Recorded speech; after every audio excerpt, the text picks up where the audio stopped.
So we're here at the A4M, American Academy of Anti-Aging Medicine. Talk about how your company fits into that and relates to maybe a longevity or better quality of life as we age down the road.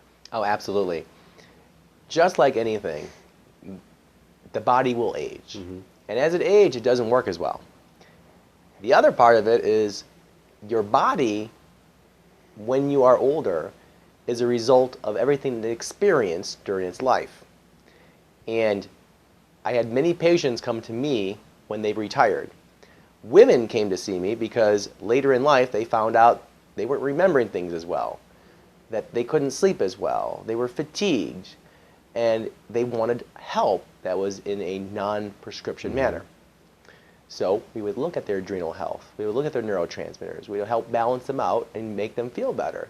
It would prevent them from going on excessive HRT or hormone therapies. It would help maximize the use of any hormones they might be taking or other supplements that they're taking. And it would address the root cause to a lot of their issues, memory issues, fatigue, etc. When they got better, they would then drag their husbands in to see me. And one thing about men is, men don't come unless their wife makes them come or they cut something off by accident. So that's when they go see a doctor.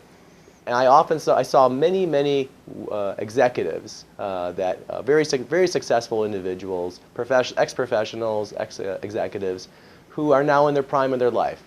They made their millions, they are retired, they're golfing, as they say, they don't have a care in the world anymore. Why should I be looked at? And after I tested them, I often showed about 90% of the time those people's neurotransmitters were rock bottom low. Their adrenals were somewhat okay, but still not too well. And I would show that to them, and they're like, no, I feel great. How could this be? And I'd say, you know what? You had a whole lifetime of stress. You internalized it. You had the genetic capability to actually tolerate it and thrive off of it. But the piper must be paid. And at the end of the day, you will be in a bad situation when a major stressor happens. What happens if your wife dies? What would happen? What kind of stress would that cause to you? And what type of stress mechanisms do you have to actually handle that? What if you break your hip? How would you respond to that? Would you bottom out even further? Because you know what? You have no neurotransmitters in reserve. When extra stress happens, you won't be able to handle it.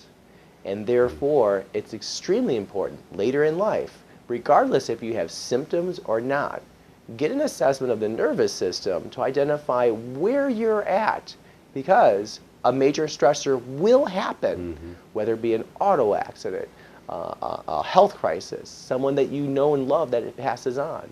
Eventually, something like that challenges you, and then it's what you have inside that allows you to combat that stress is what's going to keep you from falling into a bad situation or tolerate it and move on with your own life. And it's extremely important. In addition to that, remember, as I said before, the nervous system runs the show. How can you have optimal health without an optimal nervous system? And I don't know about you, but my doctor, when I see them for a physical, they don't ask me, well, Dr. Bush, how's your nervous system? They don't ask me that. They take they look my cholesterol, they take my blood sugar levels, they do a chem screen, but they never look at the nervous system. And it always amazed me, and it amazed our founder, Gottfried Kellerman, and that's why he has been pioneering these simple, easy urinary neurotransmitter tests to actually then get one more assessment of something so key and vital, and something that you could then, any imbalances you might find, you can then address with some simple solutions.